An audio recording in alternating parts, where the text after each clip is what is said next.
Why is framing always the hardest part of the video? I'm like, I know what I'm doing. I've done this multiple times. Why is this so hard every single time without fail? So I read books in February, and I'm going to tell you about them while wearing a crown made of hearts because it just felt appropriate, okay? So number one, I have to show you my completed February TBR shelf. Yes, I had way too much fun making this. It correlates with my... I apparently have found a love of crafting, specifically in drawing and journals. So this was all the books I read in January, just like in a line. Don't know why I felt like that was necessary, but it was. And this is my February like cover page for the month. It's supposed to be like stuff is falling down and landing on the floor, so there's like flower petals. I'm having way too much fun, guys. Someone needs to take this journal away from me. Anyway, this was my completed TBR, so I finished every single book on my TBR, which is why I have such a huge amount of books over here, simply because I finished my TBR. And let me just say, I was not kind to myself this month. I was not. How many books were on my TBR? 1, 2, 3, 4, 5, 6, 7, 8, 9, 10, 11, 12, 13 books.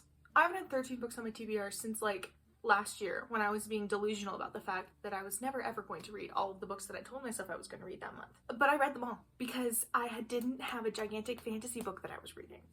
That's what made the difference. Who knew? Who knew that if I didn't have a gigantic fantasy book that I was going to read, I would be able to read all the books? So I read them all, and they were amazing. Some of them, we're going to get into that. Anyway, before we get into all that, let me tell you my statistics really quickly. So this month, I had 4 3-star books. Oh no, in total I read 19 books, which makes 40 books so far this year, which is a very nice even number. My brain felt really happy when it became 40 books I read this year. Also, I've only read this many books this month and this year because I have a job where I can listen to audiobooks at my job, and so a lot of these books I read through audiobook, and I had the physical copy because I thrifted it. That's how I live my life these days. And then I also had a lot of time this month because I wasn't vlogging because mental health was mental healthing. And so I was like, you know what, let's just take a little break. Let's take a little break. And I read so many books because I just wasn't filming, and I also really wasn't editing. I need to get back to editing. I have so many videos to edit. That is actually a me problem. That's a me problem for today. Anyway, that's why I read so many books so far this year. It's no matter how many books you read, you're a reader. Remember that. Okay, anyway, so I read a lot of books, 19 books. 4 of them were 3 stars. I had 1 3.25 star, 1 3.5 star, 3 3.75 stars. I honestly don't even know how that happened. I had 4 4 stars, 1 4.5 star, and 4 5-star books, and then 1 that I didn't rate because it was nonfiction. My median star rate was 3.92 stars. The median, so if you line them all up in a row and then you found the middle one, that was 3.88 stars. And then the mode, so the one I had the most of, was both 3, 4, and 5 because they were all, I had 4 of each of those. And then the range, so like the amount of numbers I gave, was between 3 stars. So I read 15 new books this month. I had 4 rereads, which also those 4 rereads were my only 5 stars this entire month. So that's, yeah, so let's tell you about the books really quick. Okay, yeah. The first book that I read this month was Lonely Hearts Day by Casey West. I read this book last year too, and I read it in like March or something. Like it wasn't February, it wasn't even around Valentine's Day, but I just read the book, fell in love with it. This is a novella. It is like 100 pages long, and I don't even know why, but the characters just like spoke to my soul. So basically, like, the premise of this novella is this girl and her best friend Jack. I don't remember what her name is, but her best friend's name is Jack. Basically, a friend that was their friend in middle school that decided that he hated them now hosts this big fantastic party because he's like the popular kid in the school. He hosts it every Valentine's Day, and he says dating people come to, like, everyone goes to it, but it's like for couples, you know, because he's in love and they're like this couple of the school. Anyway, so she's like, you know what? I'm sick of this. Valentine's Day should also be for single people. I'm gonna host a party that's just for single people. No one that's dating can come. So basically it shows the 4 years of high school and the 4 parties on Valentine's Day that they go through. I'm not gonna tell anymore because it's such a short book that if I tell you more, I'm gonna spoil like the first 4 chapters, which is like half the book.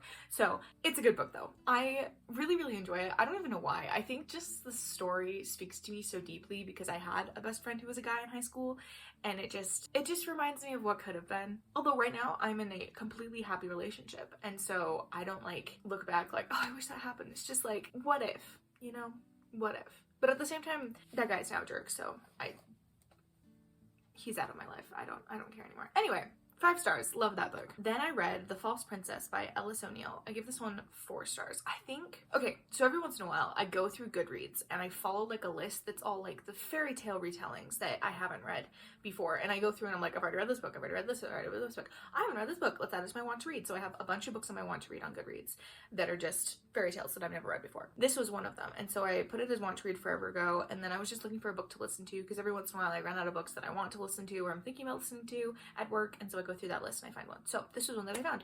And this was so long ago. What was even this book about? Oh, okay. So I thought that this book was going to be something completely different because I thought I had already read this book. I hadn't. I had not read this book. But it follows a princess who basically on a little bit past her 16th birthday, she goes, her parents like summon her to court and they're like, hey, so you're not really the princess. You're the fake princess. There was this prophecy that our real daughter would be killed gruesomely and we were worried about it, so we put a fake princess on the throne so she could be protected, and she's been living in a convent her whole life, and now she's gonna be in court and be the princess, and now goodbye. So basically she gets sent to her aunt's house, who's her only living surviving relative, and she's like, what in the world? What is my life now? It was pretty good. I gave it 4 stars because I liked the main character, but I didn't love the main character. Like, I could see where she was coming from with everything, but I wasn't like completely entranced. I also didn't really like love the world. Like, I could see myself in the world. Like, I could picture it, which is better than some of this other books on this list, but I wasn't like engrossed, but I did really enjoy it, and it was a good fairy tale retelling. It was kind of like a Sleeping Beauty almost retelling, almost. But it was more just a princess book. Anyway, that's a good book. Then I read The Wolf Princess. The Wolf Princess by Catherine Constable. This one, my boyfriend, okay, so for some reason we were at a library sale because the library like has books on sale sometimes that they don't want in their catalog, so they sell them. So we were at that library sale and he found this book on audiobook, just like the discs, and he's like, oh, I think I've read this book before, I should buy it. And he bought it. And then we were at DI later, which is our thrift store, and I found this book there, and I was like, oh, you have that book, I should buy this book, I should read it. It's been on my TBR for probably a year at this point, honestly. And I don't think he's finished it yet, but I decided to pick it up. This is the first-ish book that I read this month. I think it was the first, like, physical book that I read this month. It's definitely middle grade. Like, picking it up, like, it reads middle grade. Like, the words are big. The words are big. The first part of the book was so hard to get into because I was thinking this was going to be more like a wolf princess, like something different, like there was going to be something more magical about the book. And at first you think that there is something magical about the book, but then it's like just a tiny little bit of it. Like, it was still good. I think like if I was in middle school or even like elementary school when I read this book, I would have liked it a lot. I would have thought it was really cute. But just because I am 21 and I read this book, it didn't become part of my soul, which is okay. I guess I should have looked and read the first chapter before I picked it up and just gave it like this idea in my brain that it was going to be this like amazing princess book that I've never read before and I'm going to fall in love with it. It wasn't. I gave it 3.75 stars. It was good though. Like, I definitely would be like, if you're like middle school, I'd be like, yeah, sure, read this book. You like it a lot. It was so cute. It was too cute. Basically, so the plot is, what is her name? Anya? Sophie. I was totally off. So basically, she lives with her father's friend because her parents are dead. She's an orphan. So she's living in this boarding school basically because her father's friend doesn't want to take care of her. And so she's like, stay at the boarding school. And she has these 2 friends that are like, at the beginning, it feels like it's going to be this huge friendship story. And then it's not really. So I'm like, why do we pay so much attention to the friends? Anyway, so she basically gets seen by this woman who comes to the school looking for, I don't know what she was looking for, but she comes to the school and she's like, this girl, she is the one that I want. Make her come to Russia. And so she's like, the people at the boarding school like, fine, whatever, you can go to Russia. And her 2 friends go with her because she's an orphan. And for some reason, the superintendent thought that she wanted her because of, I don't know, it was really complicated and weird. But basically, she ends up in this like castle in Russia with her 2 friends. And they think they're there for like a school trip, but it's more like a kidnapping almost. I don't know. It goes through so many different genres in the space of one book that I'm like, was this supposed to be cute? Was it supposed to be scary? Was it supposed to be like a heartfelt tale of friendship and belonging? I don't know. I feel like this book would have been so interesting as a YA book that was longer and it went into more detail because there were so many things that I was like, this would have been so interesting, but it just like never goes into it again. Anyway, interesting, not in my age range, so I had no business reading it or reading it. Then I reread Borrow My Heart by Casey West. I read this 2 years ago when I was in a horrible book slump, and I love Casey West books. She's my favorite. I have read all of her books before. I think there isn't a single one of them I haven't read, actually, except maybe if she wrote on an anthology. I might not have read that. But basically this book, I read it and I did not give it the time of day because I was so severely depressed and in a book slump and in a life slump and just feeling terrible that I hadn't given it the time of day. But I wanted to feel something, and so I ordered it from Amazon because it was a new book that came out, and I read it and I was like, oh, that was a good book. And I rated it like 3 stars, and I put it on my shelf and didn't think about it again. But then I ordered this lovely little thing, Better Than Revenge, because it was her newest book that came out, and I just started thinking, you know, there is a book by her that I haven't read 2 times, because I reread her books like basically every single year. I reread one of her books, or every month I reread one of her books, and this one is one that I hadn't reread. So I was like, you know what, I own the book, I should just read it, why not? So I reread it. I gave it 5 stars because the thing is, I paid attention to this book while I was reading it, because as I was reading it, I was like, oh, wait a second, I remember this part and this part and this part and this part, and I remember liking this, I remember thinking this was good. I just forgot about it. I forgot everything about it, and it was really good. I gave it 5 stars because when I finished it, I was crying it. Right now, I'd probably give it like 4 stars maybe, because I don't remember it again. But it was really good when I finished it, so 5 stars. We'll see if it goes down on a reread or if it stays the same. You never know. I reread these books so often that probably within a year I will have reread this book. What can I say? I have my comfort books and I can't let go of them, alright? Then I reread Best Friends by Shannon Hill. This is a like graphic novel memoir series. So there's 3 books in it so far. I don't know if she's doing any more or if there's more that have come out. But this was the 2nd book in the series, and it's so funny because every time I see one of them, I think, oh, I haven't read this book before. And I read it and it feels slightly familiar. And then I'm like, oh, wait, I have read it, because I went on Goodreads and it says that I have read it before. And I was like, okay. But basically this one follows her in like the middle school-ish era where she's having a horrible time with friends. Can relate. And it just follows her as she figures out that she has anxiety and depression and like not self-harm thoughts, but just thoughts that she's like a terrible person, and just how that relates to her and having friends and trying to stay friends with people. And I'm like, I have never related to something more in my whole life. So someday I want to own all those books because they're really good. So 5 stars. Plus it has this really beautiful art style, and it's so pretty. I love those books. They're really good for like, I'm 21 and I still read them, but I think they're meant for more middle grade, but they're still really good. It's like the Raina Telgemeier Smile books where she has the braces. Those are so good. Like, honestly, I think I'd read those at 50 and be like, oh, this is still a good book. I reread First Day by Ali Condi. 5 stars. Obviously, love this series. Favorite thing in the whole world. If you've watched any of my videos where I talk about books, I have probably talked about this series because it is my soul series. It is the books that got me through high school. It is the books that are going to get me through the rest of my life because I love them so much. I was reading it and I literally like read the first page and started crying because I was like, these are my friends. Like, I'm back in this world. I read the first book, reread the first book last winter, December, and I've been wanting to read the rest of the series ever since, but I just had been reading other things in January and I didn't get around to it. So I made sure that I read it by putting it on my TBR, because if it's on my TBR, I get to it, apparently. Now, I don't know who I am this year. Anyway, this book is so good. Basically, it's like triple perspective almost. The first book has like the perspective of like 5 to 10 people. I don't really remember how many it is, but it's not too many to keep track of because it tells you who it is at the top, and then you see each person through the other people's perspectives. And it's basically a book of how your life entwines with other people's life around you and how doing one good thing can domino into other good things. Love your book. It is such a good book. I really, really recommend that book. Just by itself, if you want to read a good book, that's a great book. These are based on the lives of Latter-day Saint teens and as they grow up to young adults. So keep that in mind. Keep that in mind. It's not preachy, which is what I really love about this series, which I'm going to talk about this book later, and this book is absolutely preachy, but this book is not, and I really, really enjoy it for that.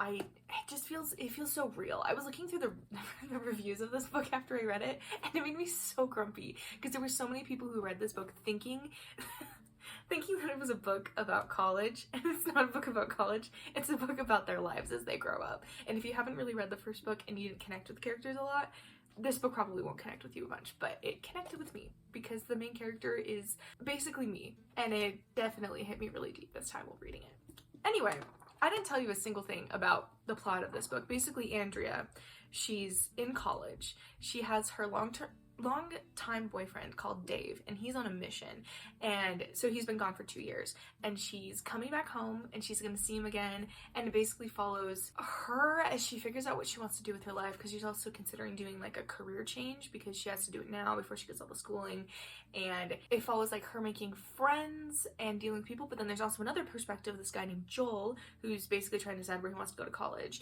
and then there's the perspective of Andrea's brother named, oh my goodness, what's his name? It's not Steve. What is his name? I love him. Why can I not remember his name? Ethan. There we go. Ethan, who's another one of my favorite characters in the whole series. Love them. I love their family. Just everything to do with my family is my favorite. And then if you meet like this high schooler named Katerina who interacts with Joel and Andrea's lives in a different way, and it's beautiful. It's so good. I just want everyone in the world to read these books and love them as much as I do, but I don't think everyone's gonna love them as much as I do, so at the same time I want to like hold them close to my chest. Anyway, they're so good. 5 stars. I need to stop ranting about this book. I've talked about it way too much in every single video that I've ever talked about it before. Okay, then I did pick up Better Than Revenge by Casey West, which I had been reserving for February. I'm sorry, my lighting is just so bad. I can't, because if I close my blinds, you can't see me. And then it's the whole thing. Can I turn on this lamp? Now it might be too bright. Yeah, okay, this is better. I've been saving this for February because it's number 1 pink, number 2 a romance, and number 3 I hate February in the month of February. Except this year. This year was good because I had a boyfriend. Funny how that can change your perspective. Also, it's my birthday and I just don't like my birthday. That didn't really change. That's fine though. Anyway, I read this book this month. It was so good. This is Casey West's newest release called Better Than Revenge, and it follows a fake dating. Well, it's not even fake dating. It's like, so this main character, basically, her whole life she's wanted to be a podcaster. She's known she wanted to be a podcaster. Her high school has this really great program set up where if you become a podcast host for the school's podcast, which is super popular, everyone listens to it, then you automatically get a scholarship to the local university to become a podcaster, basically. And she's always wanted this. This has been like her life's plan. She's had this planned out since she was like in 6th grade or something. I don't know exactly. It was middle school sometime.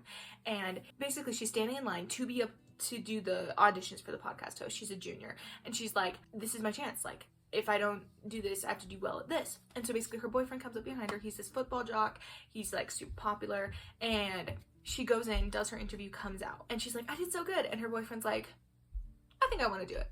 And he walks in the room, and she's like, how dare you? How dare you?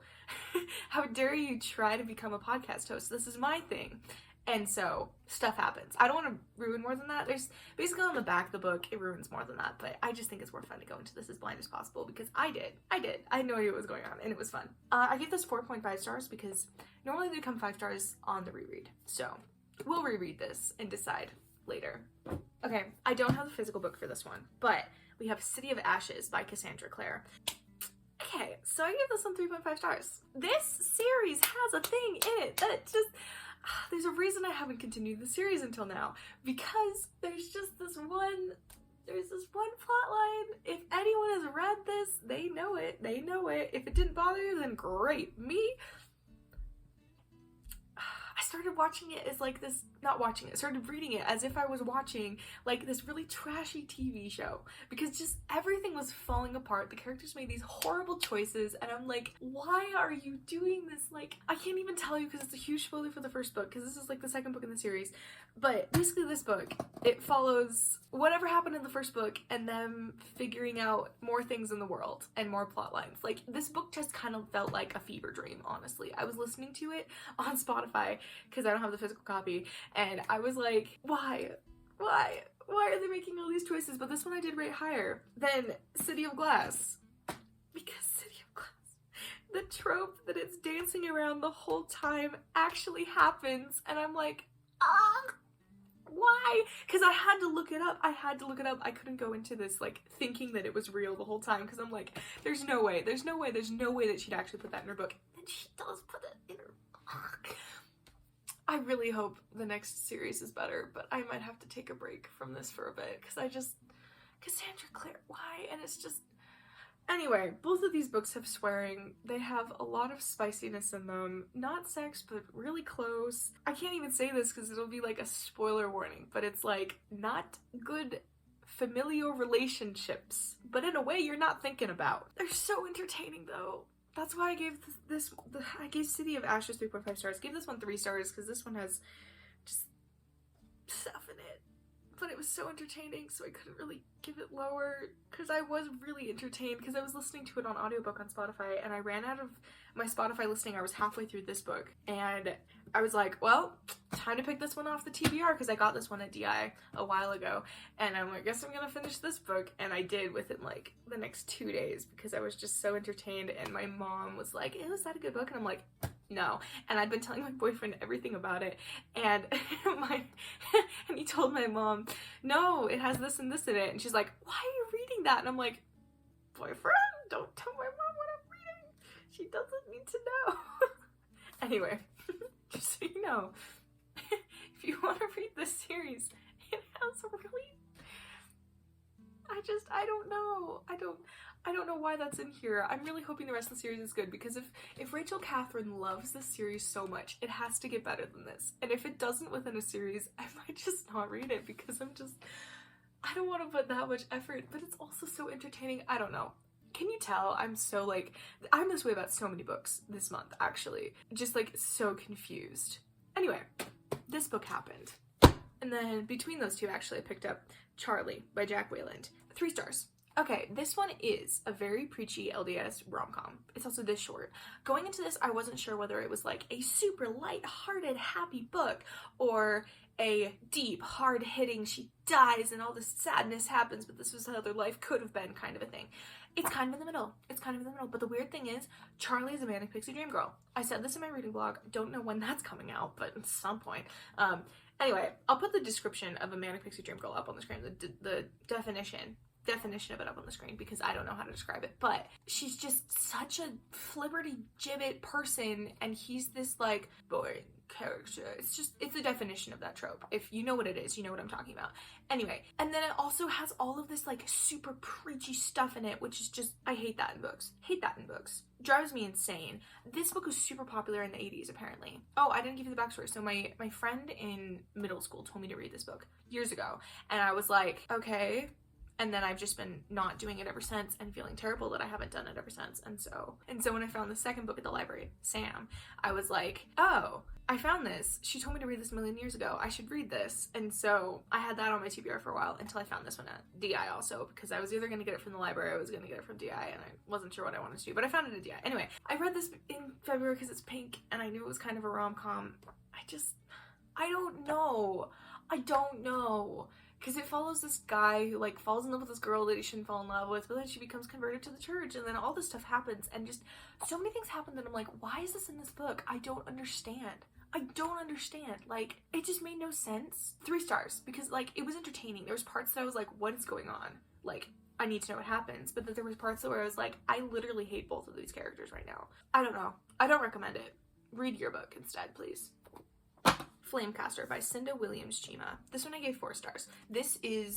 So I didn't know going into this book that it was a sequel series to a series that I already read by her that I did really enjoy, because that's why I picked this one up, was because I enjoyed another one of her series.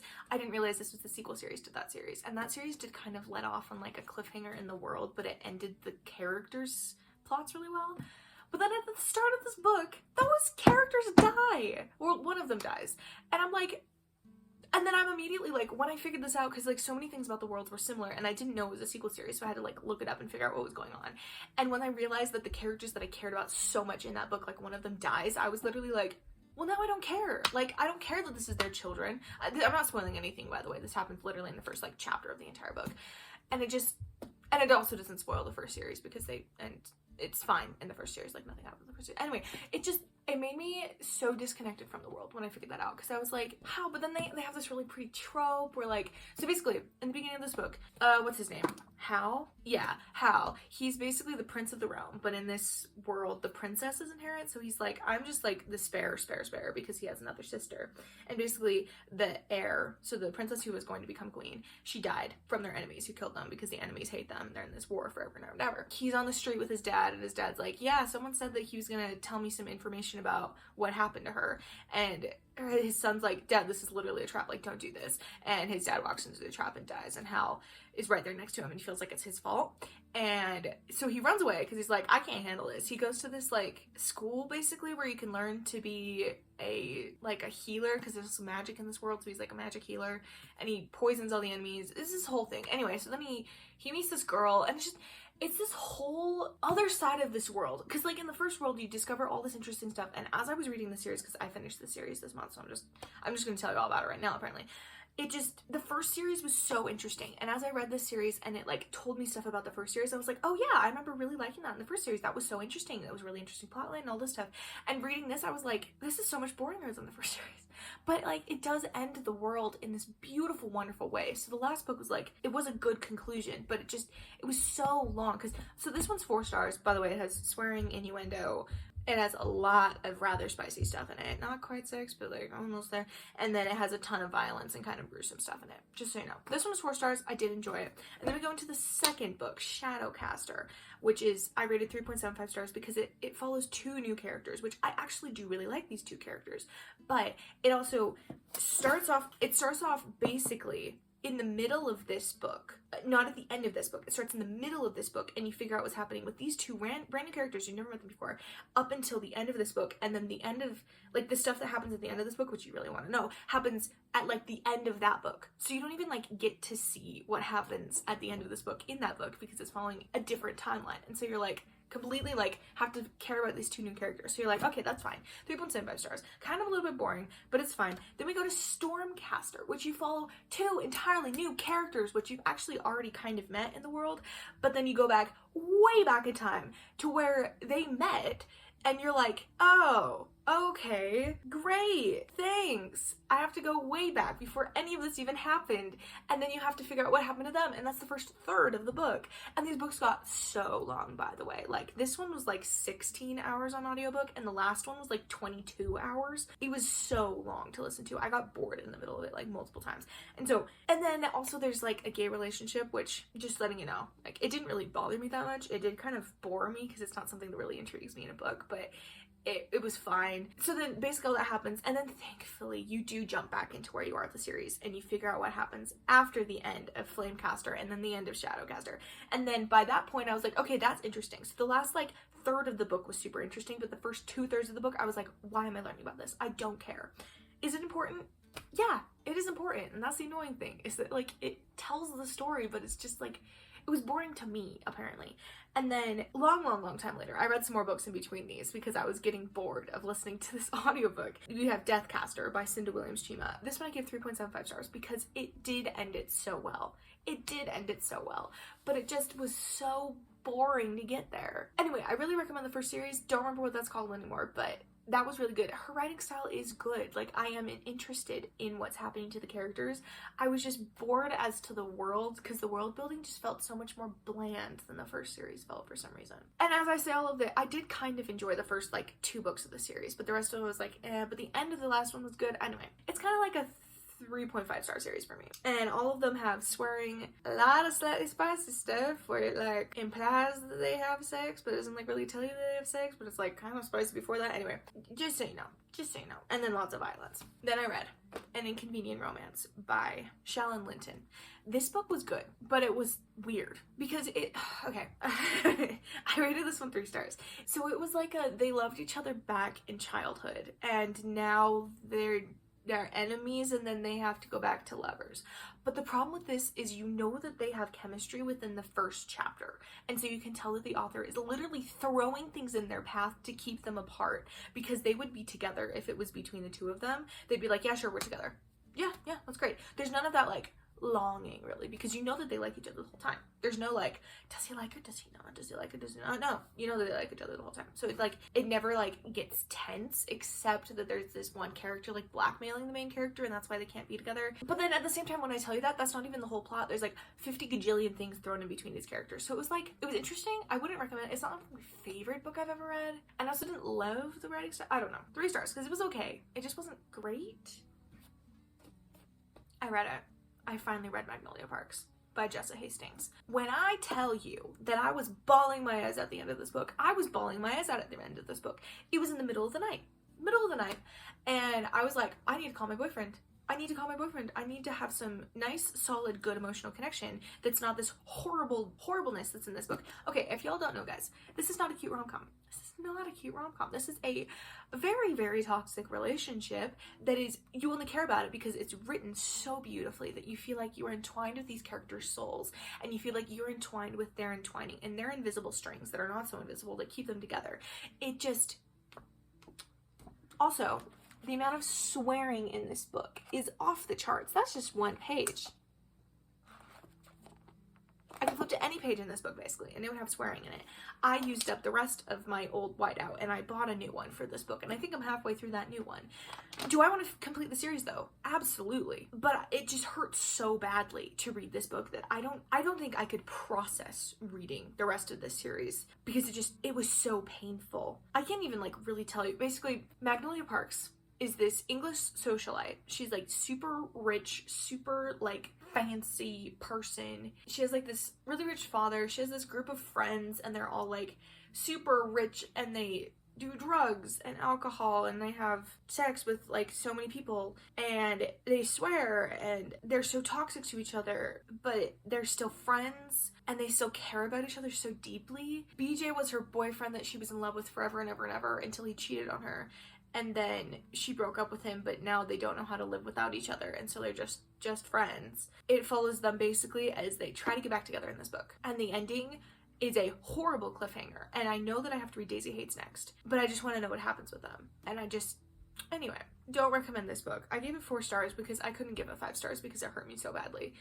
But I could not give it 2 stars because it was written so beautifully. And I couldn't give it 4.5 stars because it had so much swearing and stuff in it. And I couldn't give it 3 stars because it just tied to my soul so much. So it had to be 4 stars. That's literally how I thought about it. Anyway, this book has so much stuff in it. It is not for children. It is barely for adults. Barely for adults. Just so y'all know. Teenagers, please stay away from this book. This is worse than Twilight. I would recommend reading Twilight before this book. Twilight's a better toxic relationship than this one. Things I wish we'd known before I got married. Sorry, I have to change my pile around because I piled the book I haven't talked about yet in that pile. Things I wish I'd known before we got married. I have read this book before. I just put it back on my TBR because I wanted to read it at some point. So the first time I read it, it was like stuff I'd never heard before. Stuff that like I kind of knew in the back of my mind, but it like hadn't told me about, because it talks about like the love languages, which I'd never heard in that much depth before. So that was interesting. It talked about the apology language, which I'd never heard about in that much depth before. I don't completely believe in apology languages, by the way. Not completely. And then it talks about how you need to split tasks between people. You need to have like a plan of how you're going to split tasks. And it talks about like how to have good relationship with the family. Like, it is really helpful, and I like that it's so short, because if it was any longer I probably would have gotten bored, because I have read it before, and I think honestly I know most of this now, just because I've been in a relationship for so long that I kind of already know how to do most of this stuff. But it is useful. I would recommend this to any couple that's like thinking about getting married or just dating. It's been helpful in our dating relationship. But it is, I don't know, I would say like not take it with a grain of salt, but like every relationship is different, so you don't need to follow the outline that he puts in this book to a T, because every relationship is different. But it is helpful if you need to know this stuff. It is helpful to like understand it, but also apply it to your own life. Don't just like take it and be like, we have to do this exactly. Like, take it and put it in your own life. I rated this, this is a book, stars, because I don't rate nonfiction.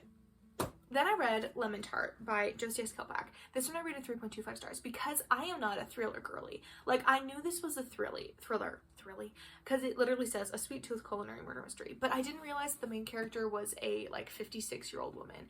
And it was so interesting to read that because I know the writer is not a 56-year-old woman. I know she's like maybe 40, maybe. I think she's like 30 something. Maybe she was 30 something when she wrote this book. I don't know. It felt like it was an older person written from the perspective of a younger person who's never been an older person before. And I only know that because I've read books from an older perspective that made more sense and sounded better. So it like sounded weird to me. And then also the murder mystery was like, it was interesting, but it was so interesting because it like bounced between her being this wholesome main character who's like such a good person to her doing all these things that I'm like, lady, this seems so out of character for you. And then also there's kind of a romance, but it's like the minorest subplot. It was good. I just don't think I'm a murder mystery girly. Would I read more by her? Yeah, maybe. But there's just like this one thing at the end where she describes nothing in like super horrible gruesome detail into this one detail at the end that like I don't know why I should put that in there. I don't know why I should put that in there, but it just made me like, I was reading it at night and I'm like, I can't do this. I can handle gruesomeness up to a certain point, but that was just for some reason like too descriptive for me. I don't know. I might read another book. If I find another one at DI, I'd probably pick it up because they really have cute spines and they're not too weird and gruesome and scary for me. It was like just the amount of scary, but I also just like, I don't know. I think I read enough Nancy Drew and Trixie Belden when I was younger that I just don't really care about mysteries anymore. Boxcar Children too. I just read so many mysteries that they just don't do it for me, I guess. Anyway, 3.25 stars because it was written well and I did think it was a good book. I just don't think it's for me. All right, and the very last book I read this month was The Queen's Poisoner by Jeff Wheeler. Now, I read this literally yesterday. I finished it, as today is March 1st, and I'm so happy to finally be reading this series. I'm so glad that I read 2 of the prequel books before this one, because there's like a character in this book that is really important to the main character, and it's like she really shapes him as he grows up. Because the main character's 8 in this book, and I didn't know that either, because I picked this book up like last year when I first bought it, and I read like the first 2 pages or something like that, and then I didn't read any more after that because I was in the car and I was stressed out, and it's hard for me to read in the car. These books are so interesting because this series in particular, The King Fountain World, I've read, I guess, 4-ish books in one series that's a prequel to this series, like way prequel, like how this royal line started out. And then I read the 2 of the prequel books to this book, which I think there's 5 now, but I could only get my hands on 2, and it gives me more insight to that character, which was really helpful because it like helped me understand more.